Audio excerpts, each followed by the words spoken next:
दुनिया की अजीब शादियों की परंपरा। Number 1, Italy. जैसे हमारे देश के बारातियों का स्वागत करने के लिए लाखों रुपए खर्च कर दिए जाते हैं, इटली में वैसा कोई भी कॉन्सेप्ट नहीं है।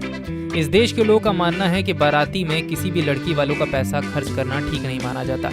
यहाँ के लोगों की सोच ही अलग है। इसीलिए दोस्तों, आपको जानकर हैरानी होगी कि इस देश में बारातियों को सिर्फ 5 बादाम खिलाकर उनका स्वागत किया जाता है। जी हाँ दोस्तों, सिर्फ 5 बादाम खिलाकर, और उसके बाद शादी खत्म हो जाती है और सब अपने अपने घर चले जाते हैं। और बता दें, इटली देश में मंगलवार और शुक्रवार को शादी नहीं होती। Number 2, Mongolia.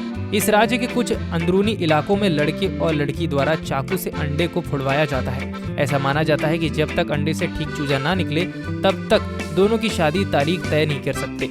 वहीं ठीक चूजा ना दिखने पर अंडों को फोड़ने का क्रम चलता ही रहता है। Number 3, Indonesia. इस राज्य की बात करें तो शादी की परंपरा को आप सुनकर हिल जाएंगे।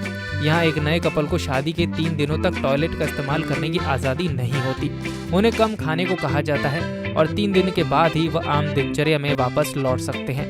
Number 4, Sweden.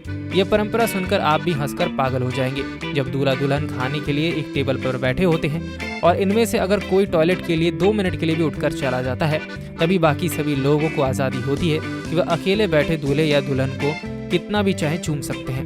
Number 5, Romania. Romania में जिस लड़के लड़की की शादी करनी होती है, वह बिना किसी को बताए भाग जाते हैं। अकेले 2 से 3 दिन वह साथ में रहते हैं और दुनिया उन्हें दंपति करार दे देती है। फिर शादी हो जाती है। Number 6, Kenya. मसाई मारा नाम के शहर में पिता अपनी बेटी को अजबी ढंग से विदा करता है। वह उसके मुंह और छाती पर थूक देता है। उसके बाद जब लड़की अपने पति के साथ जाने लगती है तो पीछे पलटकर कभी नहीं देखती। Number 7, Germany. जर्मनी राज्य में पोल्ट्रा बैंड नाम की एक परंपरा अपनाई जाती है। इसमें बर्तनों से लेकर कई चीजों को तोड़ा फोड़ा जाता है। Number 8, Brazil.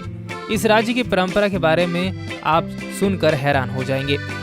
असल में दोस्तों, जब शादियां होती हैं तो लड़के के कपड़े फाड़ दिए जाते हैं। जैसे ही लड़का एंट्री करता है, लड़के के दोस्त ही उसके कपड़े फाड़ देते हैं और इन फटे हुए कपड़ों को शादी में बेचा जाता है, जिन पैसों से उनको हनीमून कराया जाता है।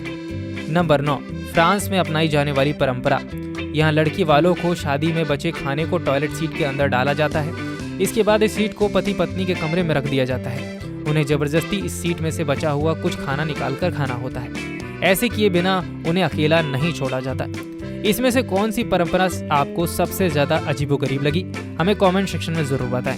और क्या आपने ऐसा कुछ कभी होते हुए देखा है, हमें कमेंट सेक्शन में जरूर बताएं। और ऐसी वीडियोस देखने के लिए हमारे पेज को फॉलो कर लीजिए।